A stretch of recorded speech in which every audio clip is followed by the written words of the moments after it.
What's up, everyone? Welcome to another edition of Tarun's Thoughts. My name's Tarun Shetty. These are my thoughts. Hope you guys are having a good day. It's Friday. Friday, baby. We made it. End of the week.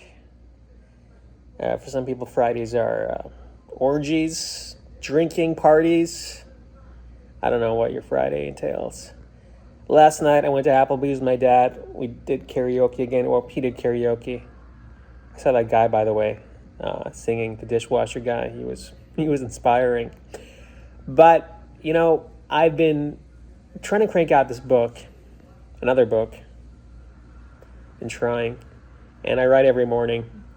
And I noticed, every day I sit down and I'm like, okay, I got to write another movie. I got to write another TV pilot, because that's what I do. That's what I did in LA.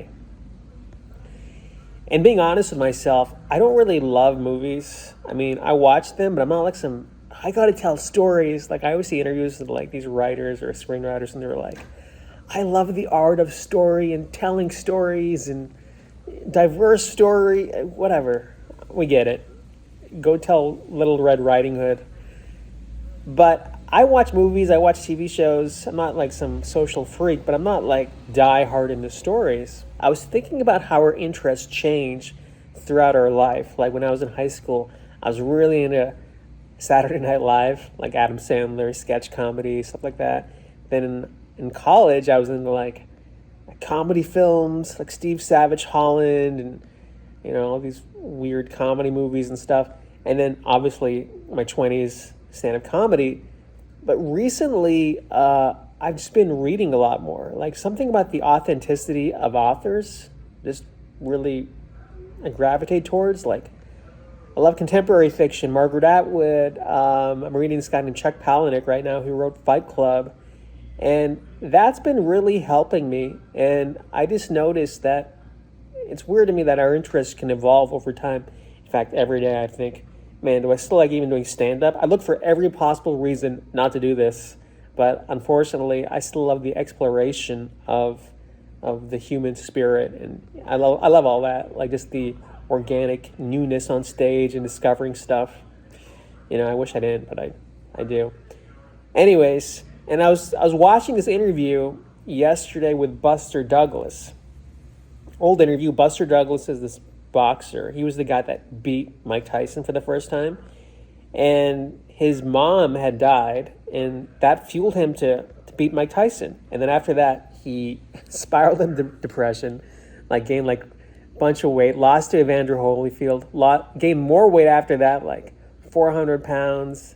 It took him a while to come back. And he was talking about how, without his mom as an anchor, his life was kind of lost.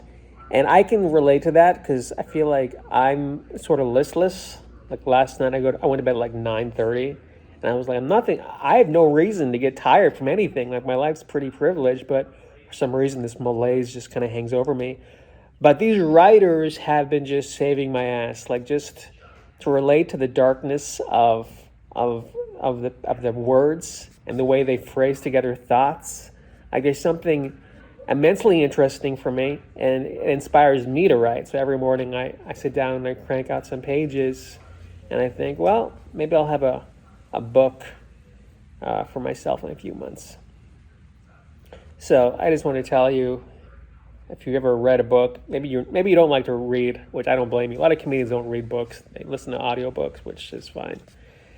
But Margaret Atwood, James Palahniuk, who I just mentioned, that guy I was reading, Immortales. People don't want to get into arts. They always condemn the arts, but the arts saves people's lives. When people are depressed, nobody goes and reads some PhD paper on space. They look for art. They look for things to pick themselves back up, things that can elevate them. That's the magic of art, and it's definitely helping me right now.